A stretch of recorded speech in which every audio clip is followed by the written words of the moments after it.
Bonjour à tous, bienvenue dans ce deuxième épisode consacré au riff Destroy. Je vais donc vous montrer 3 plans issus d'une composition, Destroy. Je ne sais plus qui disait à quoi ça sert d'être le meilleur guitariste quand tu peux être un pur killer. Nimlix, épisode 2, c'est parti. C'est maintenant.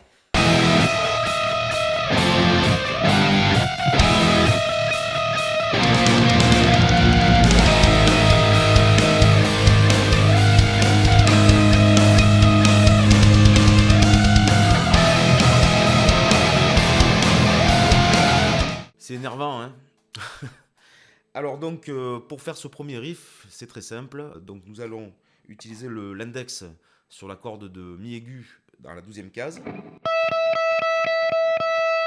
Ensuite, nous allons utiliser en même temps l'annulaire sur la corde de si à la 16e case.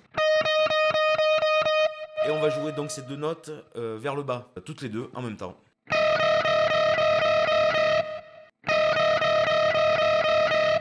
Voilà pour la première partie du premier riff Destroy. Pour la deuxième partie, c'est presque la même chose, mais pas tout à fait.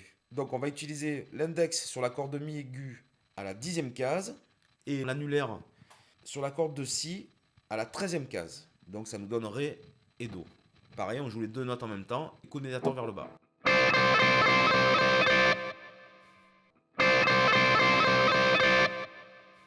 Pour la dernière partie du riff, on va utiliser l'index sur la corde de mi à la 14e case, l'annulaire sur la corde de si à la 18e case. Et on joue les deux notes vers le bas. Donc en fait, on retrouve le schéma qu'on avait fait sur la première partie du riff. Donc on joue.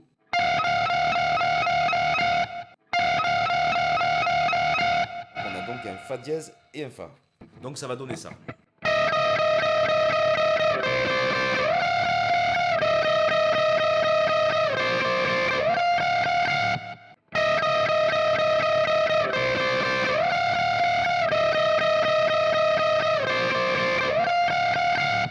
Donc la difficulté, elle est juste qu'en réalité, il y a un schéma qui change sur les trois. Donc il faut s'entraîner doucement hein, au départ si c'est un peu difficile à jouer, pour être bien propre hein, sur ça. Donc on va tout faire vers le bas et puis on peut compter aussi.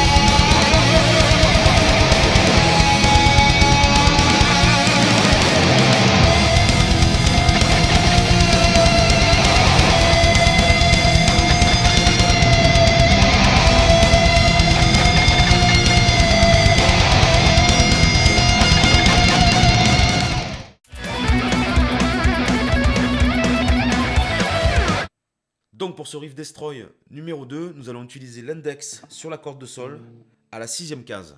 Donc c'est un do dièse et on va bender en ré. Donc vous frappez la première note et vous rappuyez.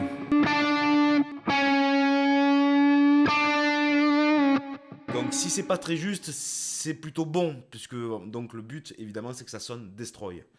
Alors, pourquoi ne pas utiliser l'annulaire comme ceci pour avoir plus de force en utilisant les deuxièmes doigts pour le bend? Eh bien, je vais dire parce que ça va sonner moins Destroy. Voilà, on est obligé un petit peu de forcer avec l'index tout seul. Donc, si vous voulez, je trouve pour moi, en tout cas en ce qui me concerne, la sonorité un peu mieux. Après, vous pouvez le faire comme vous voulez, évidemment. Donc, on peut bender évidemment vers le bas ou vers le haut.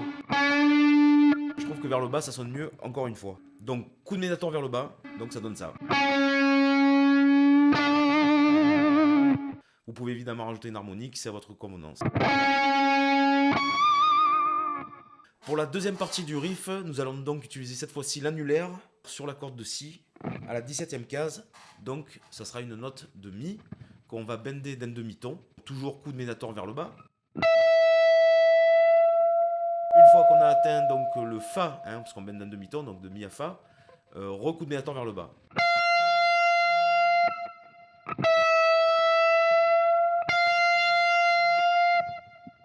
Ici, pareil, vous pouvez rajouter une harmonique si vous voulez, bien qu'elle soit difficile à faire sonner en corde de si. mais elle sonne quand même. Donc ici, là, je vous conseille par contre de bender vers le haut et pas vers le bas, évidemment, parce que la distance, elle est un petit peu courte. Bander, mais non, j'ai pas dit bander. Et là, pareil, le mieux, c'est d'utiliser qu'un seul doigt, ce qui va donner cette sonorité particulière. Parce que si on avait plus de force, ben, on atteindrait plus vite la note et ça serait moins destroy. Pareil, vous pouvez également faire sonner une harmonique, bien qu'elle soit un peu plus difficile à faire sonner en corde de si. Et ensuite, c'est à vous de tordre la note, hein. Là, je vous donne la base du riff, mais après, c'est à vous de le rendre le plus destroy possible.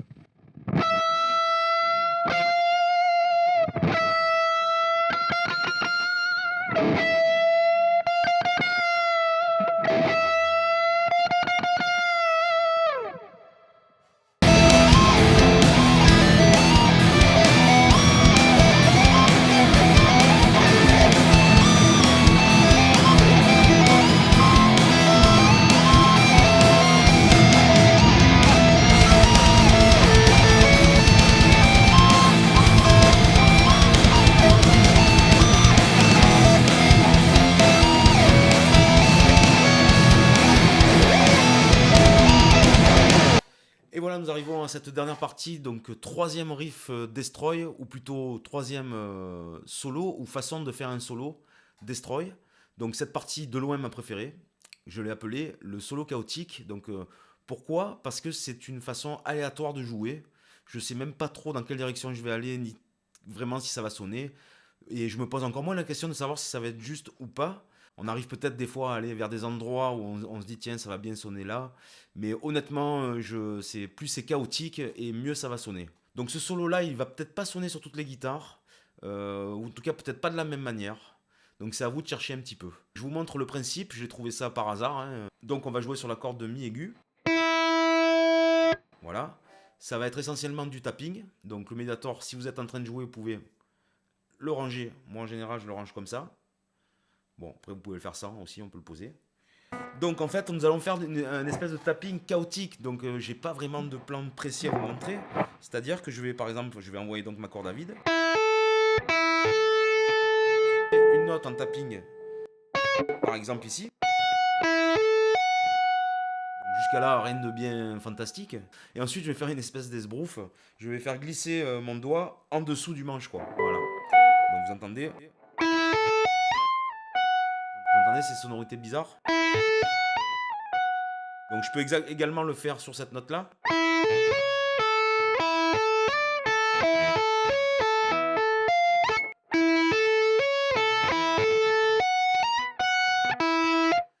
Voilà, une fois qu'on a à peu près maîtrisé ça sur une ou deux notes, il faut essayer de le faire de manière chaotique. Donc essayer des notes.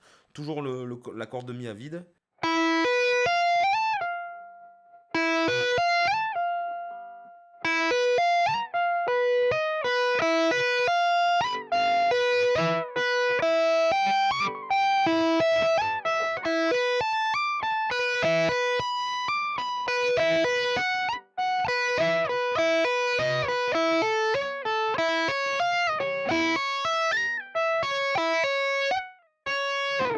Voilà, donc le résultat est pas nickel, mais en même temps, c'est ce qu'on cherche. Un résultat pas nickel, puisqu'on veut que ça sonne destroy. Donc on veut que ça sonne killer. Merci à tous d'avoir suivi cette nouvelle vidéo, ce nouvel épisode de Nemilix. J'espère que ça vous a plu. Si tel est le cas, lâchez un pouce bleu, dites-le en commentaire.